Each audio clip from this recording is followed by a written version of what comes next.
O Brasil que você aprendeu começa em 1500, com as caravelas portuguesas chegando ao litoral. Mas essa versão da história é apenas a superfície de algo muito mais profundo.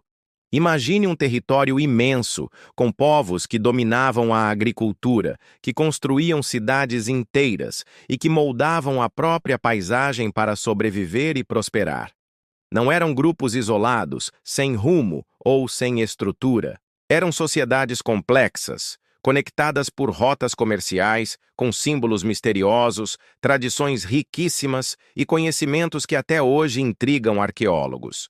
Por que nunca ouvimos isso nas escolas?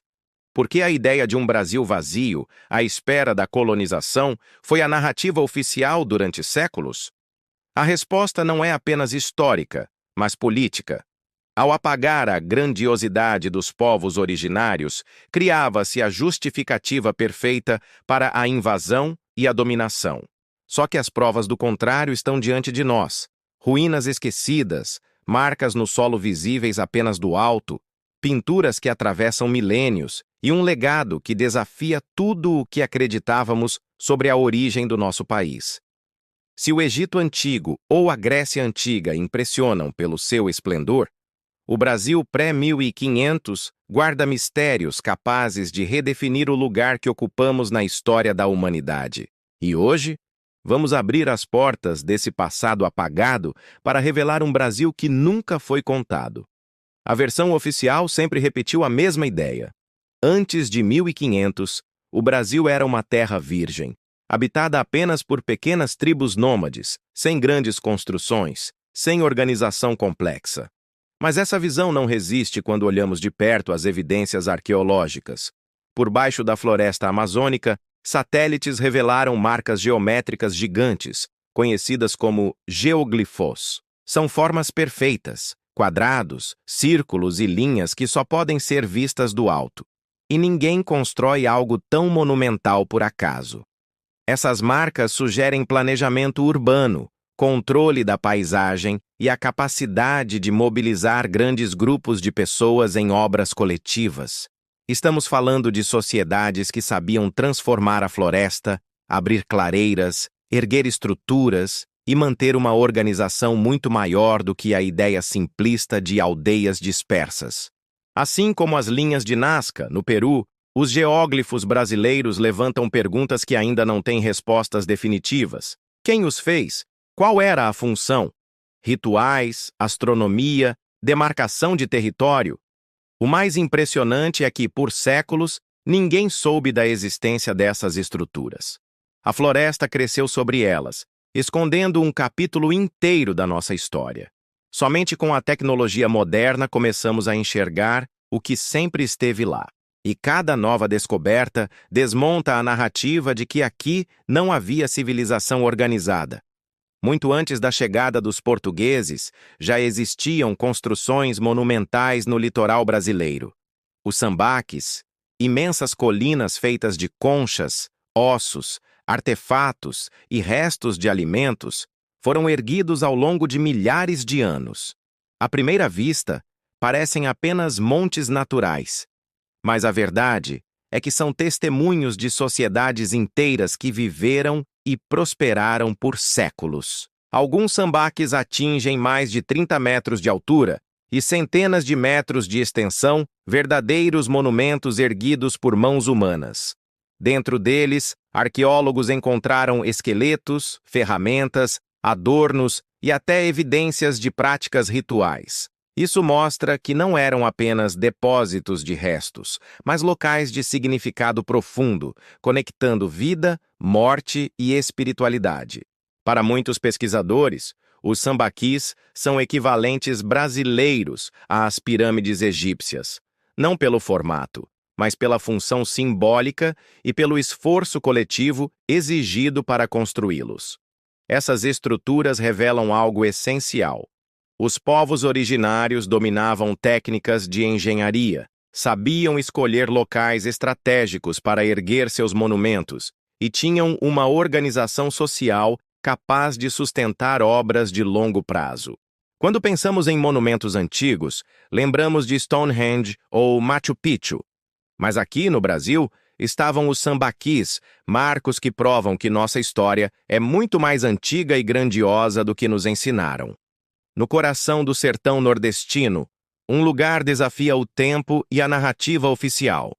A Serra da Capivara, no Piauí, guarda milhares de pinturas rupestres espalhadas por paredões e cavernas. Algumas delas datam de até 25 mil anos, segundo pesquisas, o que poderia colocar o Brasil como palco de uma das mais antigas presenças humanas das Américas. Se isso for verdade, estamos diante de uma história que antecede em muito as cronologias aceitas pela arqueologia tradicional. As pinturas não são simples rabiscos. São cenas complexas de caçadas, danças, rituais, encontros sociais e até imagens que parecem representar figuras enigmáticas. É como se os antigos habitantes quisessem registrar não apenas a vida cotidiana, mas também suas crenças, visões de mundo e talvez até o contato com o que consideravam divino. A riqueza desses painéis mostra que havia memória coletiva, tradição e a intenção clara de transmitir conhecimento às futuras gerações. A pergunta inevitável surge: como povos considerados simples conseguiram produzir uma arte tão simbólica e organizada? A resposta está diante dos olhos. Não eram povos rudimentares. Eram sociedades com cosmovisões próprias, capazes de refletir sobre sua existência e deixar registros que atravessaram milênios. A Serra da Capivara não é apenas um sítio arqueológico. É um livro aberto, gravado em pedra, que conta capítulos inteiros de uma história que a maioria nunca ouviu. Pouca gente conhece, mas uma das maiores provas da complexidade das sociedades pré-coloniais é o Caminho de Peabiru, uma rede de trilhas que atravessava milhares de quilômetros, ligando o litoral atlântico do Brasil até os Andes. Não estamos falando de uma simples picada aberta na mata, mas de um verdadeiro sistema de rotas planejadas, utilizadas para comércio, intercâmbio cultural e possivelmente práticas espirituais. Essa estrada ancestral era tão importante que, quando os europeus chegaram, rapidamente a utilizaram para explorar o interior do continente. Ela conectava regiões distantes e permitia a circulação de produtos como pedras preciosas, conchas raras, penas coloridas e até plantas medicinais. A existência dessa rede mostra que os povos originários tinham não apenas domínio do território, mas também uma visão de integração entre diferentes culturas. O mais instigante é que o Caminho de Peabiru sugere contatos muito além do que se imagina. Será que essa rota poderia ter colocado em contato povos brasileiros com civilizações andinas, como os Incas? Se isso for verdade, então o Brasil fazia parte de um sistema continental de trocas, muito antes de qualquer europeu desembarcar aqui. Esse caminho, quase apagado da memória, desmonta de vez a ideia de isolamento e prova que havia conexão, organização e inteligência estratégica na ocupação pré-1500. A Amazônia, muitas vezes vista como um espaço intocado pela ação humana, esconde um dos maiores segredos da arqueologia brasileira: a terra preta de Índio, um solo fértil, extremamente rico em nutrientes, criado artificialmente pelos povos antigos. Enquanto a maioria dos solos da floresta é pobre e frágil, incapaz de sustentar plantações por muito tempo, a terra preta permanece produtiva até hoje. Isso só foi possível graças a um conhecimento sofisticado de manejo agrícola, que combinava restos orgânicos, carvão vegetal e técnicas de regeneração do solo. Esse detalhe muda tudo. Se existia um método para produzir e manter áreas férteis, então populações inteiras podiam viver fixas em grandes comunidades, cultivando alimentos em larga escala.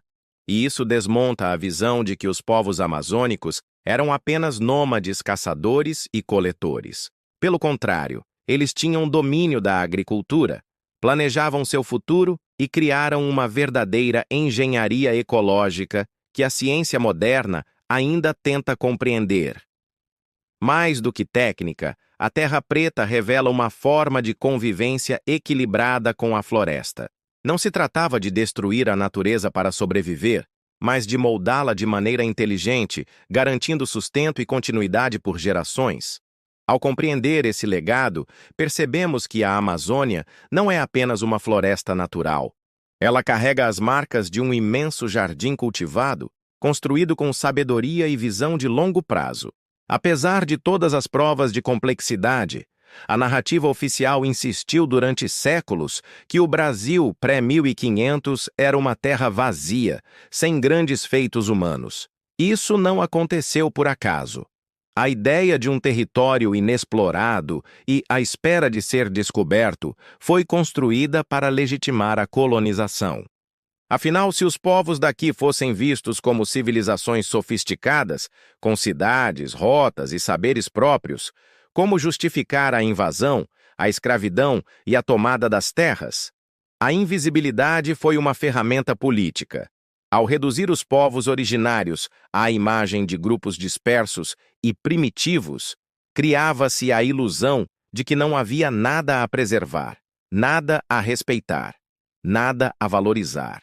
Esse apagamento serviu como base para um projeto de ocupação que precisava negar a grandiosidade do que já existia. Mas a verdade sempre encontra uma forma de emergir.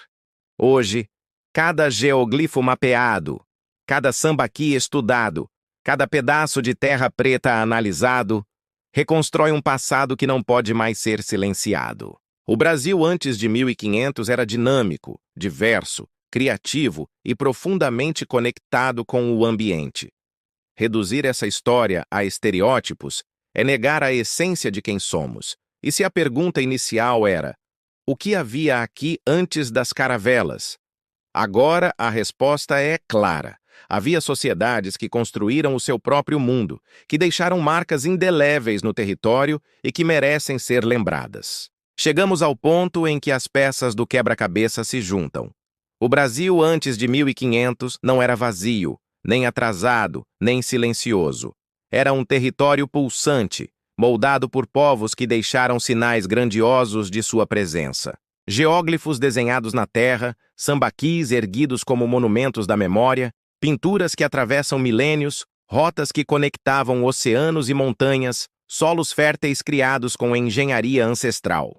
Tudo isso forma um retrato de civilizações que desafiam o que aprendemos nos livros. Ao olhar para trás, percebemos como o apagamento desse passado não foi apenas um erro histórico, mas uma perda de identidade coletiva. Conhecer essa história é recuperar a noção de que fazemos parte de uma trajetória tão complexa e fascinante quanto qualquer outra grande civilização do mundo. O Egito tem suas pirâmides, a Grécia tem seus templos, mas o Brasil tem marcas escondidas sob a floresta, esperando para serem reveladas. A cada nova descoberta, a pergunta que ecoa é: o que mais ainda está oculto? O que ainda falta ser desenterrado, estudado, compreendido? O Brasil que nunca foi contado continua a nos chamar. E agora cabe a nós escutar, pesquisar e valorizar esse legado. Porque compreender o passado não é apenas conhecer a história, é entender quem somos e para onde podemos ir. Ao encerrar essa jornada, uma certeza se impõe. O Brasil não começou em 1500. A chegada dos portugueses marca apenas uma virada brusca, não o ponto de partida. Antes disso, já existia aqui uma longa linha do tempo de povos engenhosos, capazes de construir, criar e transformar o ambiente em que viviam. Essa memória não pode mais permanecer oculta, pois ela é parte essencial da nossa identidade. Se durante séculos a narrativa oficial nos ensinou a olhar para fora, para a Europa, para a Grécia, para o Egito, agora é hora de virar os olhos para dentro e reconhecer que o solo que pisamos guarda histórias tão grandiosas quanto aquelas que sempre admiramos nos livros de história. Não se trata de romantizar, mas de reconhecer a complexidade, a inteligência e a herança deixada por povos que moldaram este território muito antes da colonização. Quando pensamos em futuro, precisamos entender que ele nasce do passado. A valorização das raízes apagadas é um passo necessário para recuperar o que foi silenciado e para enxergar o Brasil com a dignidade histórica que merece. O verdadeiro descobrimento acontece agora, quando passamos a reconhecer um Brasil profundo, antigo e surpreendente. Se essa visão mudou a forma como você enxerga a nossa história, inscreva-se, porque há ainda muito mais a ser revelado. O passado escondido do Brasil ainda guarda segredos que podem transformar a maneira como entendemos quem somos. Este é apenas o começo